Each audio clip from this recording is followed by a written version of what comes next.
Corona virus के संबंध में प्रदेश की स्थिति इस प्रकार है। विगत 24 घंटों में संक्रमण के 815 नए मामले सामने आए हैं। इस समय एक्टिव इन्फेक्शन के केसेस की कुल संख्या 11,787 है, जिसमें से 4,702 होम आइसोलेशन में हैं, अर्थात अपने घर पर रहकर ही स्वास्थ्य लाभ कर रहे हैं। 1,068 लोग संक्रमित व्यक्ति निजी अस्पतालों में अपना इलाज करवा रहे हैं और बाकी के सभी संक्रमित व्यक्ति जो एक्टिव इन्फेक्शन के केसेस हैं वो राजकीय L1, L2 और L3 स्तर के चिकित्सालयों में निःशुल्क अपना इलाज करवा रहे हैं। अब तक जो लोग संक्रमण के पश्चात पूर्णतः स्वस्थ होकर डिस्चार्ज किए जा चुके हैं उनकी संख्या अब 5,70,605 हो गई है। संक्रमित व्यक्तियों में से कुल 8,452 लोगों की आज तक मृत्यु हुई है। कल प्रदेश में 1,47,401 सैंपल्स की जांच की गई और अब तक कुल मिलाकर के 2,48,87,930 सैंपल्स की जांच की जा चुकी है। सर्वेलेंस की कार्रवाई इस पूरी प्रक्रिया में, संक्रमण को नियंत्रित करने की प्रक्रिया में बहुत ही महत्वपूर्ण है और उसके क्रम में अब तक 1,81,402 इलाकों में 5,03,615 टीम दिवस के माध्यम से 3,11,37,825 घरों का सर्विलांस अभी तक किया जा चुका है और इनमें रहने वालों की संख्या 15,13,92,288 है। ई संजीवनी का भी लगातार प्रदेशवासी उपयोग कर रहे हैं और इसके माध्यम से वो संक्रमण के समय में घर बैठे चिकित्सकों की सलाह प्राप्त कर रहे हैं।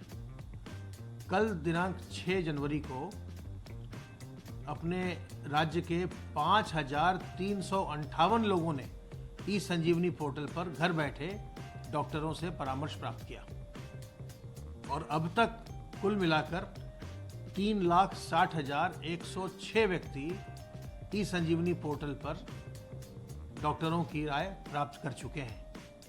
ई संजीवनी पोर्टल पर डॉक्टरों से चिकित्सकीय परामर्श प्राप्त करने के लिए आपको अपने स्मार्टफोन का या कंप्यूटर का इस्तेमाल करना पड़ता है जिसमें इंटरनेट हो और आप एक अपना फ़ोन नंबर उसमें डालते हैं।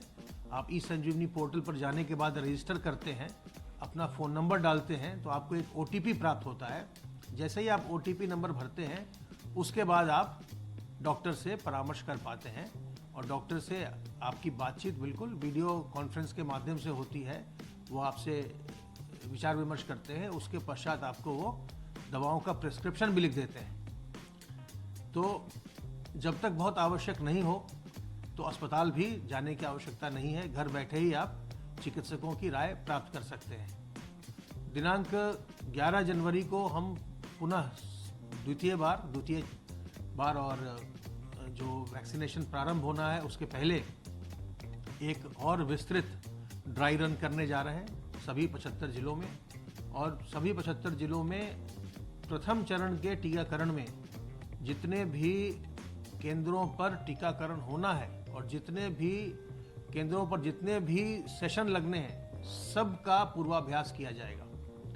अर्थात लगभग 1,500 स्थानों पर और लगभग 3,000 सत्रों के लिए पूरी टीम जमा होगी और पूरी टीम जैसे कि वास्तव में कार्य होगा उस तरह से पूरा ड्रिल करेगी और इस बात को सुनिश्चित करेंगे हम कि सभी लोगों ने अपनी अपनी जिम्मेदारी को समझ लिया है कि जब वैक्सीनेशन प्रारंभ होगा तो किस प्रकार से वैक्सीनेशन करना है।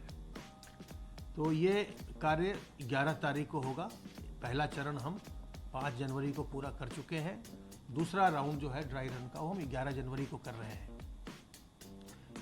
10 तारीख से मुख्यमंत्री आरोग्य मेला भी पूरे प्रदेश में प्रारंभ हो रहा है।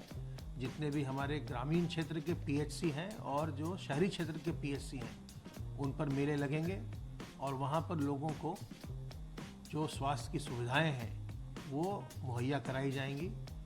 इन मेलों की सबसे बड़ी खासियत ये होती है कि आपको एक दवाइयों की उपलब्धता और जांचों की उपलब्धता और जो चिकित्सकीय परामर्श है उसकी उपलब्धता आपको सुनिश्चित होती है उस दिन, और सभी चीज़ें वहाँ उपलब्ध होती हैं।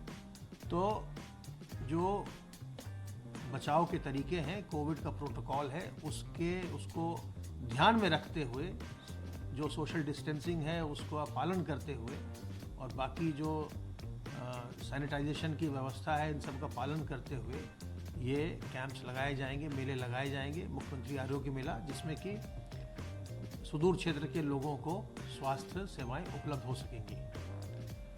17 जनवरी को नेशनल इम्यूनाइजेशन डे है। पल्स पोलियो का कार्य उस दिन प्रारंभ होगा। तो उस दिन पूरे प्रदेश में 5 साल तक के बच्चों को पोलियो की दवा पिलाई जाएगी और उसके बाद फिर घर घर जाकर भी जो बच्चे छूट जाते हैं उनको घर घर जाकर पिलाई जाती है। तो यह कार्य 17 जनवरी को होगा, जब हम पूरे प्रदेश में बूथ लगा करके हम सभी बच्चों को, 5 साल से छोटे उम्र के बच्चों को पोलियो की दवा हम पिलाएंगे।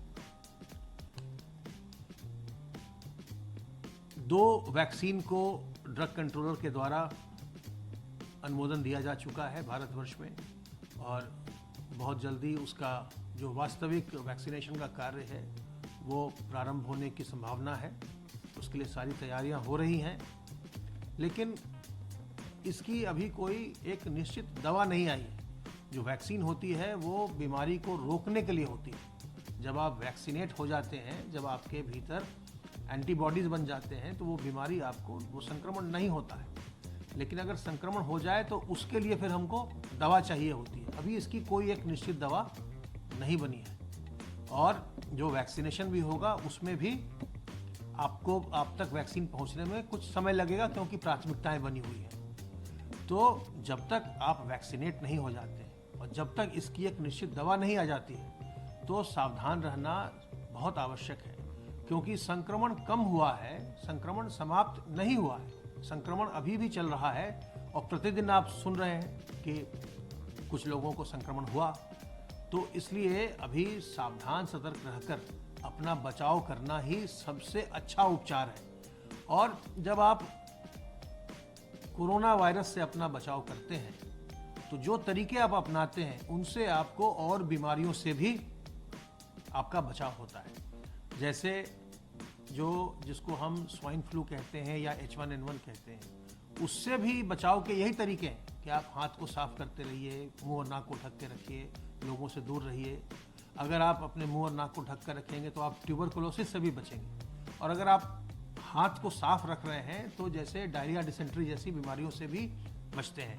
तो ये जो कोविड अप्रोप्रिएट बिहेवियर है, जो कोविड के लिए उसके बचाव के अनुकूल व्यवहार है, इससे और भी कई प्रकार की स्वास्थ्य संबंधी समस्याओं का निवारण होता है, कई तरह के और आपका रोगों से बचाव होता है। इसलिए जो एहतियात के तरीके हैं, इस संक्रमण से बचने के तरीके हैं, उनका उपयोग करते रहिए। और अभी आने वाले कुछ समय तक लगातार हमको ये करते रहना चाहिए।